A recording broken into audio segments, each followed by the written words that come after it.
혹시 요즘 별다른 이유도 없이 몸이 자꾸 무겁고 잠을 자도 피곤이 가시지 않고 이상하게 병이 낫지 않는 느낌이 드시진 않나요? 병원을 가봐도 큰 문제는 없어요 라는 말만 들을 뿐 정작 내 몸은 점점 무너지는 것 같고 마음은 더욱 불안해지고 사람들은 말합니다. 스트레스 때문이야. 나이 들어서 그래. 요즘 누구나 다 그래. 하지만 부처님께서는 그보다 훨씬 더 깊은 곳을 보셨습니다. 병은 단지 몸에서 비롯되는 것이 아니라 마음에서 시작되며 그 마음은 바로 업의 반영이다. 우리가 지금 겪고 있는 고통과 병은 그저 오늘 하루 혹은 최근 몇 달 사이의 일이 아닙니다. 그것은 아주 오래전 내가 스스로 지어온 마음의 업에서 비롯된 결과일 수 있습니다. 무심코 했던 말, 내뱉은 분노, 참지 못한 탐욕, 사라지지 않은 미움과 원망. 이 모든 것들이 보이지 않게 쌓이고 쌓여 몸의 어느 한 지점에 병이 되어 나타나는 것입니다. 왜 나만 이렇게 아플까? 나는 도대체 뭘 잘못했나? 이렇게 자책하고 계신다면 잠시 멈추어 보세요. 지금 이 순간의 고통은 누구의 잘못도 아니며 단지 우리가 살아오며 알게 모르게 지어온 인연의 열매일 뿐입니다. 그리고 그 열매는 다시 새로운 씨앗으로 바뀔 수 있습니다. 그 씨앗을 바꾸는 힘, 바로 그 이야기가 오늘 이 영상에 담겨 있습니다. 병을 낫게 하는 약은 의사가 주는 약일 수도 있지만 더 근본적인 치유는 마음에서 시작됩니다. 당신이 스스로를 이해하고 용서하고 바꾸고자 할 때 병은 그 순간부터 다른 얼굴을 하게 됩니다. 부처님께서 우리에게 주신 가르침은 단순한 위로가 아닙니다. 그것은 업의 사슬을 끊고 몸과 마음을 동시에 치유하는 실제적 길입니다. 혹시 지금 당신의 몸이 보내는 신호를 무시하고 계신가요? 혹시 당신의 마음이 지쳐있는 자신에게 침묵하라고 말하고 있진 않나요? 이제는 그 목소리를 들어야 할 때입니다.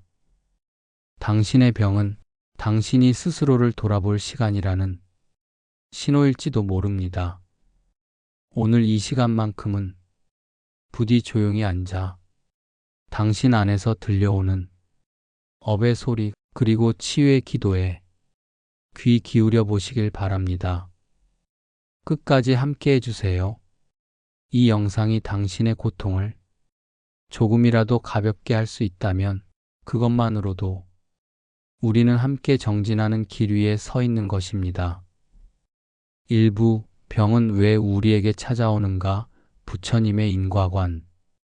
우리는 흔히 병이 생기면 이렇게 생각합니다. 면역력이 떨어졌나 봐. 요즘 너무 바빠서 무리했나? 음식을 잘못 먹었나 봐요. 물론 이런 것도 병의 원인이 될 수 있습니다. 하지만 부처님께서는 그것보다 더 근본적인 질문을 던지셨습니다. 그 병이 생기기까지 어떤 업이 쌓였는가? 다시 말해 단순한 육체적 현상이 아니라 인과의 결과로 병이 온다는 것입니다. 고통은 어디에서 시작되는가? 부처님은 고통을 설명할 때 항상 원인과 결과, 즉 인과의 법칙으로 풀어가셨습니다. 어떤 과보도 원인 없는 결과는 없다. 고통은 고통될 만한 씨앗이 뿌려졌기 때문에 자란 것이다. 그렇다면 병이라는 고통은 어디에서 시작될까요? 단지 바이러스 때문이 아니라 그 바이러스와 맞닥뜨릴 수밖에 없는 내 삶의 흐름, 내 습관, 내 생각, 내 말과 행동에서 이미 결정되었다는 것입니다. 한 사람은 같은 환경에서도 병에 걸리지 않고 다른 사람은 끊임없이 병을 달고 삽니다. 이 차이는 무엇일까요? 바로 그 사람 안에 축적된 업의 흐름이 다르기 때문입니다. 병은 신호다. 나를 돌아보라는 경고음. 몸은 거짓말을 하지 않습니다. 그리고 부처님께서도 늘 강조하셨습니다. 마음이 병들면 몸도 병든다. 업이 어두우면 고통의 열매가 익는다. 우리가 겪는 병은 단지 육체가 고장나서가 아닙니다. 삶 전체에서 나오는 균형의 무너짐, 그것이 병의 본질입니다. 억지로 참는 감정, 쌓여버린 분노, 입으로 내뱉은 독한 말, 타인을 미워한 생각, 스스로를 자책한 마음. 이 모든 것이 보이지 않는 병의 씨앗이 되어 내 안 어딘가에 자리 잡습니다. 그리고 어느 순간 그 씨앗은 고통이라는 열매를 맺습니다. 우리는 그때서야 병원을 찾고 약을 찾지만 그 씨앗을 만든 건 바로 나였습니다. 업보는 처벌이 아니라 반성의 거울이다.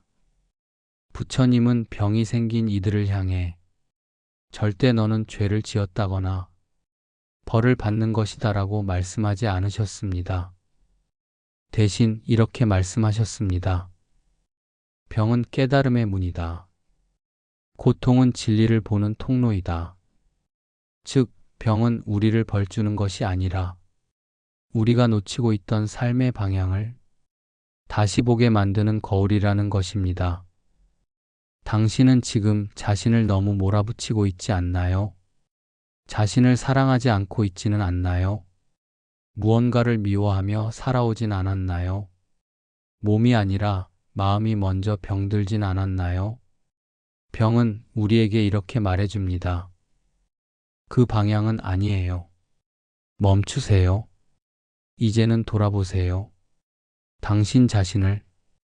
부처님은 병을 어떻게 다루셨을까?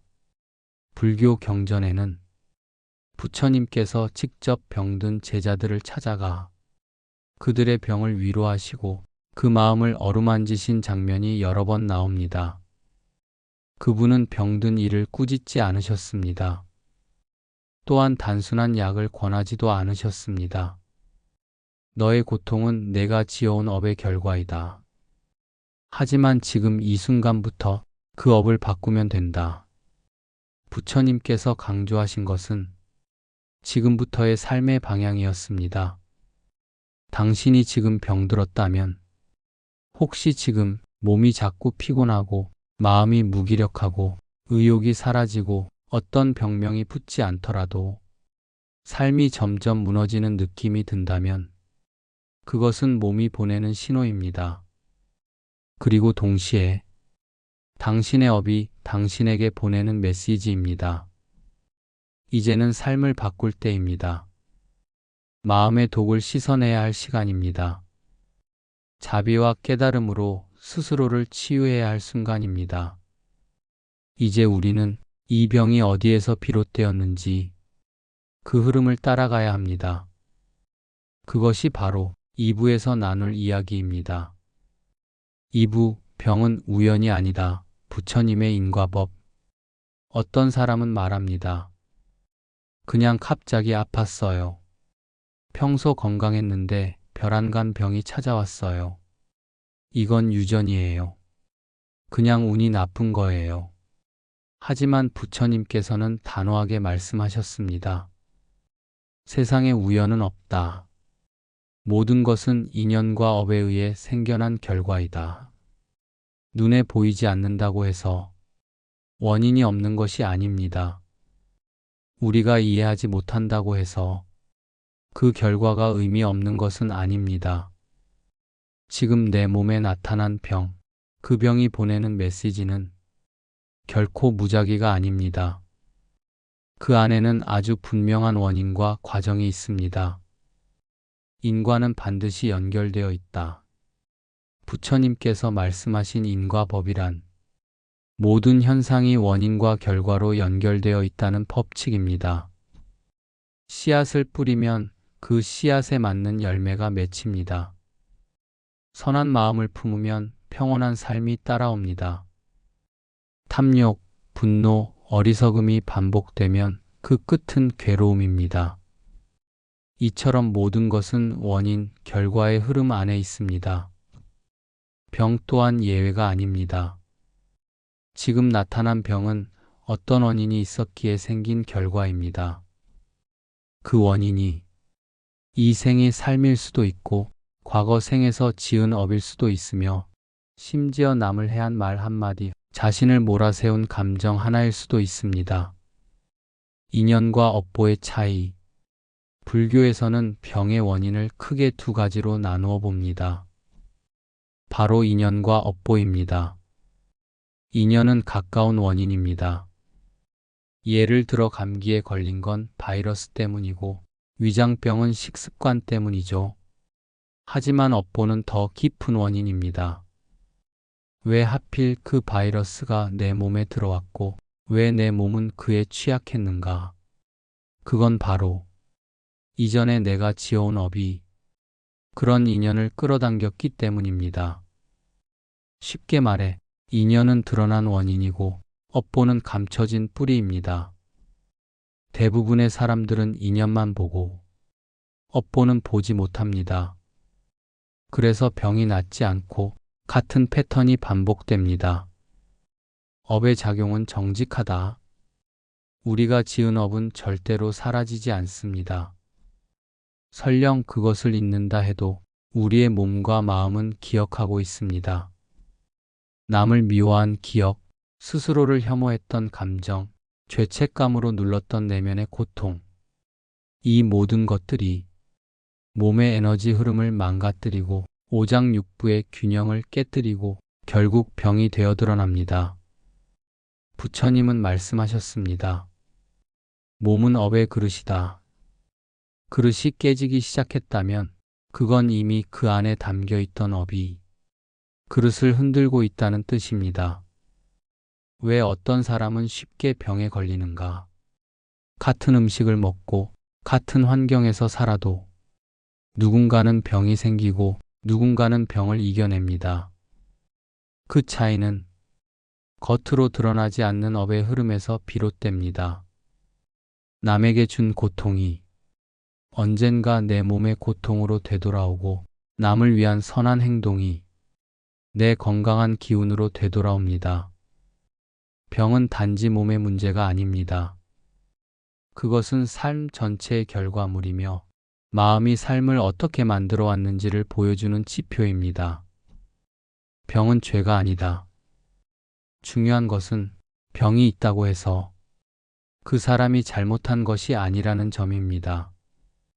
부처님께서는 절대 병든 이에게 죄인처럼 대하지 않으셨습니다. 오히려 이렇게 말씀하셨습니다. 지금의 고통은 다음 생의 지혜가 될 수 있다. 즉, 지금 이 병은 내가 살아가는 방식을 바꾸라는 자비로운 경고이며 더 큰 괴로움을 막아주는 경계의 소리일 수 있습니다. 병은 처벌이 아니라 성찰의 기회입니다. 업의 결과이지만 동시에 새로운 업을 쌓을 기회이기도 합니다. 이제 우리는 알아야 합니다. 지금 내 몸에 병이 있다면 그건 나에게 묻고 있는 것입니다. 지금까지의 삶 후회는 없었나요? 당신은 누구를 미워하며 살아왔나요? 당신은 자신을 얼마나 사랑했나요? 당신은 정말 삶을 살고 있었나요? 병은 이 질문들을 우리 가슴 깊숙한 곳에 살며시 던져주는 존재입니다. 우리가 그 질문에 진심으로 답할 수 있을 때 비로소 병은 더 이상 괴로움이 아닌 깨달음의 길이 됩니다. 3부 병은 업으로부터 벗어날 수 있는가? 치유의 출발점. 병이 단지 몸의 고장이 아니라 내가 지은 업의 결과라면 이 질문은 반드시 따라옵니다. 그렇다면 나는 이 업에서 벗어날 수 있을까? 이미 저질러진 업은 되돌릴 수 없지 않은가? 이 질문은 절망처럼 보일 수도 있지만 부처님께서는 분명하게 답하셨습니다. 과거의 업으로 인해 병이 생기더라도 지금 이 순간의 수행으로 그 업을 바꿀 수 있다. 즉, 업은 확정된 운명이 아니라 의식적 실천으로 바꿀 수 있는 흐름이라는 뜻입니다. 다시 말해, 지금의 나의 마음가짐, 지금의 선한 선택, 지금의 기도와 정진이 과거의 업을 정화시킬 수 있다는 것입니다. 업은 흐르고 마음은 방향을 바꾼다. 업이란 흐름입니다. 씨앗이 열매가 되고 그 열매에서 다시 씨앗이 생기는 순환의 고리와 같습니다. 하지만 중요한 것은 그 흐름을 바꿀 수 있는 존재도 바로 나라는 사실입니다. 지금까지 미움과 후회, 탐욕과 분노로 흘러가던 업의 물줄기를 자비와 용서, 참회와 기도로 다른 방향으로 돌릴 수 있습니다. 마치 흐르는 물줄기에 둑을 세우고 물을 다른 방향으로 돌리는 것처럼 말이죠. 이것이 바로 업을 정화하는 수행이며 병으로부터 벗어나는 첫 번째 치유의 출발점입니다. 참회는 마음의 치료제입니다. 부처님은 병을 낫게 하는 가장 빠른 길은 마음에서 먼저 병을 놓는 것이다 라고 하셨습니다. 마음에 병이 있다는 건 죄책감, 미움, 후회, 억울함, 자책, 부정적 기억들이 단단히 뭉쳐 있다는 뜻입니다. 이 뭉친 감정이 몸의 기운을 막고 혈을 막고 에너지를 흐트러뜨리며 결국 병으로 나타납니다. 이때 필요한 것이 바로 참회입니다. 진심으로 자신을 돌아보고 내가 지은 업을 인정합니다. 이제는 다르게 살겠습니다. 하는 마음을 내는 순간 그동안 굳어있던 업의 매듭이 서서히 풀리기 시작합니다. 참회는 눈물 흘리는 일이 아니라 자신을 인정하는 일이며 바로 그 인식에서 치유는 시작됩니다. 업은 덮어두면 썩고 꺼내면 정화된다. 많은 사람들이 자신의 상처나 실수, 죄의식을 기억하지 않으려 애씁니다. 하지만 업이란 건 잊는다고 사라지지 않습니다. 오히려 무의식 속에 눌려 더 깊고 어두운 방식으로 몸과 마음을 병들게 할 뿐입니다. 그래서 부처님은 자신의 업을 있는 그대로 직면하라 고 하셨습니다. 두렵더라도 불편하더라도 그 업을 인정하고 꺼내는 순간 이미 그 업은 정화되기 시작한 것입니다. 정화는 직면에서 시작되고 치유는 진실 앞에서 시작됩니다. 기도는 업의 흐름을 바꾸는 선한 힘입니다. 참회와 더불어 병을 치유하는 또 하나의 큰 힘은 기도입니다. 기도는 단지 종교적 행위가 아닙니다. 그건 마음의 에너지를 모아 업의 흐름을 바꾸는 강력한 의지의 표현입니다. 매일같이 괜찮아지기를, 좋은 인연이 오기를, 고통이 멈추기를 마음으로 기도하는 순간 그 마음이 만들어내는 파장은 몸의 세포 하나하나에까지 닿습니다. 기도는 업의 바다에서 자신이 나아갈 작은 배 하나를 띄우는 일입니다. 기도는 방향이며 기도는 변화입니다. 지금 이 순간부터 바꿀 수 있습니다. 혹시 지금 당신이 너무 늦은 건 아닐까? 걱정하고 계시다면 부처님의 말씀을 다시 떠올려 보세요. 과거는 이미 지났고 미래는 오지 않았으니 지금 이 순간이 곧 길이다. 병이 오래되었든 고통이 깊든 지금 이 마음이 바뀌는 순간 그건 이미 새로운 업이 시작된 것입니다. 우리는 지금 치유의 문 앞에 와 있습니다. 그 문을 열 수 있는 사람은 의사도 약도 아닌 당신 자신입니다. 사부, 몸이 보내는 업의 신호, 부처님이 말한 병의 언어. 몸이 아플 때 우리는 가장 먼저 병의 이름을 묻습니다. 이건 위염인가요? 허리 디스크인가요? 혹시 큰 병은 아니겠죠? 병명과 증상에만 매달리다 보면 정작 그 고통이 우리에게 무엇을 말하고 있는지 듣지 못하게 됩니다.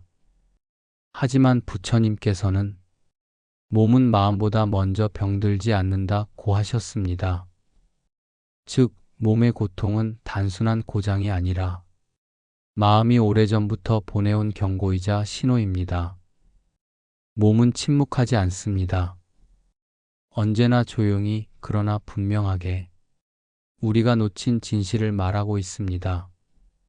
위장에 문제가 생겼다면 먹는 것만 문제가 아닙니다. 부처님은 탐욕을 경계하셨습니다. 음식에 대한 집착, 과도한 욕망, 채워지지 않는 만족감, 이런 마음들이 계속 쌓이면 소화가 잘 안 되기 시작합니다. 위염, 장 트러블, 식욕 이상. 단순히 음식 때문이 아니라 탐심과 욕망이 소화되지 않고 쌓이면서 몸이 반응하는 것일 수 있습니다. 이럴 때는 음식을 조절하기 전에 내가 요즘 어떤 욕심을 부리고 있었는지 스스로 묻는 것이 먼저입니다. 허리와 등이 아프다면 짊어진 짐을 내려놓으라는 뜻일 수 있습니다. 허리 통증은 단지 자세나 체형의 문제만이 아닙니다. 삶의 무게, 감당하기 힘든 책임감, 포기하지 못한 죄책감이 온전히 짊어져 있는 부위이기도 합니다. 특히 내가 다 안고 가야 해. 나 아니면 안 돼. 이런 생각을 가진 사람일수록 허리가 자주 아프고 등이 굽고 움직임이 둔해집니다. 부처님은 세상의 짐을 혼자 지지 말라 고 하셨습니다. 몸이 아프다는 건 이제는 그 짐을 나누거나 버릴 때가 되었다는 신호일지도 모릅니다. 자꾸 감기에 걸리거나 면역이 약해진다면 이건 마음의 피로가 몸으로 흘러들고 있다는 신호입니다. 괜찮아, 이 정도는 견딜 수 있어. 지금은 내가 힘들면 안 돼. 자신을 억누르다 보면 몸이 면역을 잃기 시작합니다. 부처님은 자비를 강조하셨습니다. 그 자비는 남을 위한 것도 중요하지만 가장 먼저는 나 자신을 향해야 한다고 하셨습니다. 면역은 결국 자신을 얼마나 따뜻하게 안아주느냐에 달려 있습니다.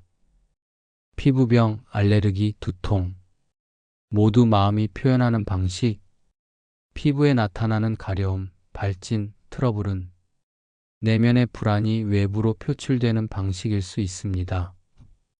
겉으로는 웃고 있지만 속은 끓고 있는 사람에게 이런 증상은 자주 찾아옵니다.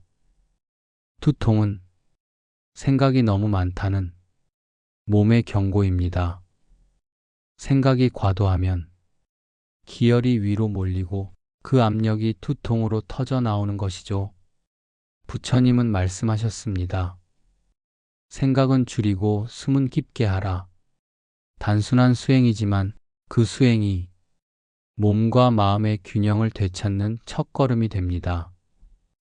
병은 적이 아니라 나를 살리려는 친구입니다.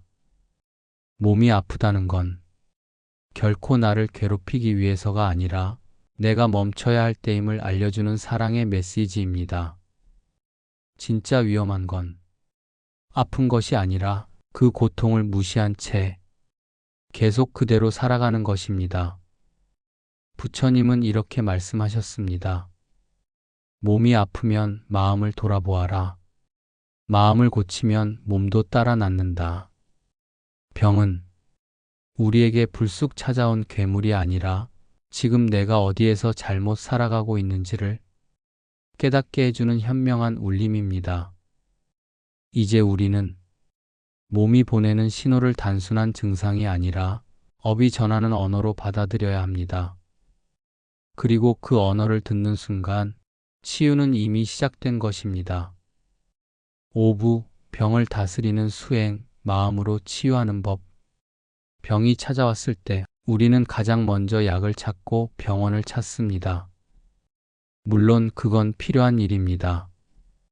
그러나 부처님께서는 그보다 먼저 마음의 처방을 강조하셨습니다. 왜냐하면 몸에 나타나는 모든 병은 그 이전에 마음에서 먼저 병이 들기 때문입니다. 몸의 고통은 결국 마음의 소리이고 마음의 고통은 바로 업의 파동입니다. 그렇다면 이 병을 다스리는 첫 번째 수행은 바로 마음의 업을 바라보는 것입니다. 첫째, 병을 미워하지 말고 바라보십시오. 대부분 사람들은 병이 생기면 그 병을 적처럼 대합니다. 왜 이런 병이 나한테 생겼을까? 빨리 없애야 해. 도망쳐야 해. 하지만 부처님은 그 병을 있는 그대로 바라보라고 하셨습니다. 고통은 회피할수록 커지고 직면할수록 작아집니다. 병을 미워하지 않고 내 삶의 일부로 받아들이는 순간 마음이 고요해지고 고통의 중심이 흔들리기 시작합니다. 둘째, 내면의 업을 고백하는 수행.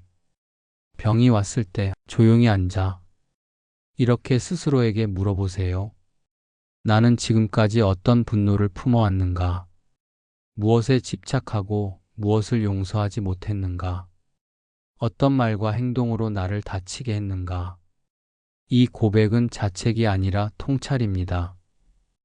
이 과정을 통해 마음속에 쌓여있던 불선한 업식이 하나씩 녹기 시작합니다. 이 수행은 고해성사나 반성이 아니라 업장의 정화입니다. 셋째, 호흡 수행, 고통을 숨으로 다스리는 길. 몸이 아플 때 가장 먼저 무너지는 것이 호흡입니다. 숨이 얕아지고 급해지고 온몸이 경직됩니다. 부처님께서는 수행의 시작과 끝에 호흡을 두셨습니다. 하루에 단 5분이라도 조용히 눈을 감고 호흡에 집중해 보세요. 숨을 들이마시며 나는 지금 살아있다. 숨을 내쉬며 지금 이 고통도 지나갈 것이다. 이 수행은 몸의 통증을 다스리는 가장 기본적이고 실질적인 치유법입니다. 넷째, 자비 수행, 고통을 껴안는 마음. 부처님은 자비를 통해 모든 중생의 업을 녹이고자 하셨습니다. 자비는 남을 위한 것이기도 하지만 가장 먼저는 나 자신을 위한 약입니다. 고통 속에 있는 자신을 향해 이렇게 말해보세요. 그래, 많이 힘들었지. 이 아픔에도 의미가 있겠지. 나는 나 자신을 용서하고 안아준다. 이 자비의 말 한마디가 고통의 파문을 줄이고 몸의 치유력을 높이는 에너지의 전환점이 됩니다. 다섯째, 정진, 오늘 하루 조금은 다른 선택. 병을 다스리는 수행은 거창한 것이 아닙니다. 어제 했던 짜증을 오늘은 참는 것, 어제 원망했던 사람을 오늘은 조금 이해해 보는 것, 어제 무시했던 내 마음을 오늘은 한번 안아주는 것, 이런 작은 정진이 모여서 업을 녹이고 병의 흐름을 바꿉니다. 하루 한 가지라도 다르게 살아보라. 이것이 부처님께서 가르쳐 주신 가장 실제적인 수행의 길입니다. 병은 나를 수행자로 이끄는 다리입니다. 결국 병이란 단순한 고장이 아니라 삶을 다시 보라는 부처님의 초대장일지도 모릅니다. 그 초대장을 무시하지 말고 받아들인다면 그 순간부터 고통은 치유로, 병은 깨달음으로 조용히 바뀌기 시작할 것입니다. 육부, 치유의 흐름, 업이 녹을 때 나타나는 변화들, 병은 흔적 없이 낫지 않습니다. 그리고 업도 흔적 없이 사라지지 않습니다. 하지만 분명한 건 업이 녹기 시작하면 반드시 변화가 시작된다는 사실입니다. 그 변화는 조용하지만 당신의 삶 깊은 곳에서부터 천천히 올라옵니다. 부처님께서는 말씀하셨습니다. 업은 소멸될 수 있다. 그리고 업이 소멸되면 삶은 달라진다. 그렇다면 업이 녹기 시작할 때 우리 삶에는 어떤 변화가 일어날까요? 먼저 마음이 가벼워집니다. 가장 먼저 느껴지는 변화는 몸이 아니라 마음입니다. 예전엔 미워하던 사람이 이제는 그렇게 밉지 않습니다. 사소한 일에도 욱하던 감정이 한 번쯤 멈추고 나를 돌아보게 됩니다. 왜 그랬을까가 아니라 그럴 수도 있었겠지 로 바뀌는 그 순간 당신의 마음은 이미 업의 사슬에서 조금씩 벗어나고 있는 것입니다. 이런 변화는 아주 미세하지만 지속되면 업식 자체를 재편성합니다. 몸이 따뜻해지고 호흡이 깊어집니다. 부정적인 업은 몸을 차갑게 만들고 호흡을 얕게 만듭니다. 그런데 업이 녹기 시작하면 몸이 전반적으로 편안해지고 숨이 길어집니다. 특히 아침에 눈을 떴을 때 느껴지는 묘한 평온감, 잠들기 전 가슴 깊은 곳에서 조용히 올라오는 따뜻한 감정은 몸이 진짜 치유되고 있다는 신호입니다. 이 변화는 누구에게 보여주지 않아도 당신 자신이 가장 먼저 알게 됩니다. 반복되던 고통의 패턴이 멈춥니다. 예전엔 항상 같은 문제, 같은 인간관계, 같은 실수로 고통받았던 일이 점점 줄어듭니다. 왜냐하면 그 고통은 반복되는 업식의 회전이었고 당신이 그 회전을 멈추기 시작했기 때문입니다. 업은 깨닫고 나면 다시 되풀이되지 않습니다. 업은 책임을 지고 나면 더 이상 집착하지 않습니다. 그리고 그 순간부터 당신의 삶은 완전히 새로운 궤도로 움직입니다. 감사가 생기고 기도가 깊어집니다. 가장 신기한 변화는 병과 고통에도 감사가 생긴다는 점입니다. 이 병 덕분에 내가 멈췄다. 이 고통 덕분에 내 마음을 돌아봤다. 이 아픔 덕분에 나는 진짜 나를 만났다. 이런 말이 억지처럼 들리지 않게 됩니다. 그리고 기도는 더는 무언가를 구하는 일이 아니라 그저 조용히 세상을 향해 마음을 여는 행위가 됩니다. 이것이 바로 기도가 치유가 되는 순간입니다. 고요 속에서 지금 이 자리가 보입니다. 치유는 치열한 투쟁이 아니라 고요한 깨달음에서 시작됩니다. 업이 녹기 시작하면 불안이 줄어들고 분노가 가라앉고 그 자리에 지금 이 순간이 선명하게 떠오릅니다. 예전에는 늘 내일을 걱정하거나 과거를 후회하느라 오늘을 살지 못했지만 이제는 그저 지금 숨 쉬는 이 순간만으로도 감사한 마음이 듭니다. 이것이야말로 부처님이 말씀하신 업 소멸 이후의 진정한 평온입니다. 치유는 완성이 아니라 매일의 정진입니다. 마음이 고요해졌다고 해서 업이 완전히 사라진 것은 아닙니다. 몸이 나아졌다고 해서 모든 수행이 끝난 것도 아닙니다. 진짜 치유는 지속적인 정진 속에서 매일 새롭게 깨어나는 과정입니다. 오늘 하루 한 번이라도 더 나 자신을 돌아보고 한 번이라도 더 자비롭게 말하고 한 번이라도 더 감사할 수 있다면 그 하루가 쌓여 업은 녹고 삶은 맑아지고 몸은 다시 빛을 회복합니다. 이제 이 모든 흐름의 마지막 장을 함께 열어보겠습니다. 7부 부처님이 전하신 치유의 완성, 내 삶이 다시 피어나는 순간 병은 우리에게 고통만 주는 존재가 아닙니다. 병은 우리 삶의 가장 깊은 곳에서 변화의 신호를 보내는 전령이기도 합니다. 고통은 우리를 무너뜨리려 오는 것이 아니라 우리를 다시 세우기 위해 찾아옵니다. 부처님께서는 그 사실을 너무도 잘 알고 계셨습니다. 그래서 말씀하셨습니다. 고통은 괴로움이 아니라 눈뜸이다. 병은 멸망이 아니라 시작이다.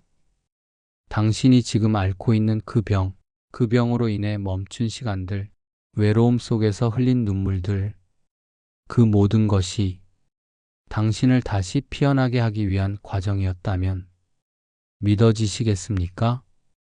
무너짐은 끝이 아니라 싹이 돋는 자리입니다. 나무는 가지가 부러져야 그 자리에서 새순이 올라옵니다. 사람도 마찬가지입니다. 인생이 무너졌을 때, 몸이 병들었을 때, 그제야 우리는 비로소 자신의 본 모습을 마주하게 됩니다. 그 순간 삶은 끝나는 것이 아니라 다시 시작됩니다. 부처님이 말씀하신 치유란 몸의 회복만이 아니라 삶 전체가 다시 피어나는 과정입니다. 진짜 회복은 내가 나를 다시 품을 때 시작됩니다. 사람은 아프면 타인의 위로를 찾습니다. 누군가 나를 이해해 주길, 누군가 내 아픔을 안아주길 바랍니다. 하지만 부처님은 가장 먼저 자기 자신을 품으라고 하십니다. 내가 나를 안아주지 않으면 그 누구도 그 빈자리를 채워줄 수 없습니다. 지금껏 참느라, 버티느라, 묵묵히 살아오느라 지쳐버린 당신, 이제는 그동안 외면했던 당신 자신의 마음을 조용히 쓰다듬어 주세요. 치유의 완성은 자비입니다. 병이 나은 다음 우리는 묻습니다. 이제 나는 어떻게 살아야 할까? 부처님은 대답하십니다. 자비로 살아라. 당신이 아팠기에 이제는 아픈 사람의 눈빛을 알 수 있습니다. 당신이 무너졌기에 다른 이의 고통에 귀를 기울일 수 있습니다. 당신이 병을 통해 얻은 이 깊은 깨달음은 더 이상 당신 혼자만의 것이 아닙니다. 그 고요한 자비가 다른 누군가의 삶을 살릴 수 있습니다. 이것이 바로 치유의 완성입니다. 다시 피어나는 삶, 이제는 당신의 차례입니다. 지금까지 많은 병을 이겨내셨습니다. 많은 상처를 품고 살아오셨습니다. 그리고 이 영상을 끝까지 보고 계신 지금, 당신은 이미 변화의 문턱에 서 계신 겁니다. 몸의 통증은 쉽게 사라지지 않더라도 마음의 응어리는 지금 이 순간 천천히 녹기 시작했습니다. 병은 인생의 쉼표였고 고통은 다시 피어나기 위한 침묵이었습니다. 이제 당신의 삶은 그 모든 것 위에 다시 꽃을 피울 것입니다. 어쩌면 부처님께서 당신에게 병이라는 가르침을 주신 이유는 더 깊은 사랑, 더 깊은 자비, 더 깊은 나를 깨우라는 뜻이었을지도 모릅니다. 그렇다면 이제 당신의 삶도 그 가르침에 따라 새로운 빛을 낼 차례입니다. 지금부터 다시 시작해 보세요. 부처님께서 늘 말씀하셨던 그 말처럼 지금 이 순간이 수행의 출발점이다. 지금 이 영상을 끝까지 들어주신 당신 참 고맙습니다. 아마 당신도 아팠기에 이 이야기들이 남의 일처럼 들리지 않았을 겁니다. 어떤 고통은 말로 설명되지 않습니다. 어떤 병은 약으로 낫지 않습니다. 그저 시간이 지나기를 기다리고 하루하루를 조용히 견디는 일밖에 없을 때도 있습니다. 하지만 부처님은 말씀하십니다. 괴로움 속에 머물지 말고 괴로움의 원인을 보라. 병의 그림자를 두려워하지 말고 병이 전하는 메시지를 들으라. 그렇습니다. 우리는 이제 알고 있습니다. 내가 겪는 이 고통은 어쩌면 더 나은 나로 나아가기 위한 과정이었음을, 무너진 몸 속에 새로운 마음이 자라고 있고 지쳐버린 하루 끝에서 다시 피어날 삶의 기운이 움트고 있음을, 당신이 지금 어떤 병을 앓고 있든 그 병이 당신을 전부 삼킬 수는 없습니다. 당신은 여전히 아름다운 사람이고 살아있는 마음이고 무한한 가능성입니다. 그러니 부디 자신을 탓하지 마세요. 왜 나만 아프지? 그런 질문도 이제는 놓아주세요. 그 질문 대신 이렇게 스스로를 다독여 주세요. 이 아픔도 내 삶의 일부야. 나는 이 고통 속에서도 여전히 나답게 살 수 있어. 나는 다시 피어날 수 있어. 그리고 꼭 기억해 주세요. 부처님은 언제나 아픈 이의 곁에 계십니다. 몸이 아픈 사람, 마음이 무너진 사람, 고통 속에서도 길을 찾고자 하는 사람을 결코 외면하지 않으십니다. 이 영상이 당신의 마음의 작은 등불이 되기를 바랍니다. 당신 안의 자비가 깨어나기를 바랍니다. 그리고 언젠가 당신이 다시 일어서서 이렇게 말하게 되기를 바랍니다. 그때 그 고통이 있었기에 지금의 내가 있습니다. 오늘도 견뎌낸 당신 참 잘하셨습니다. 당신의 회복을 진심으로 응원합니다. 부디 평안하시기를.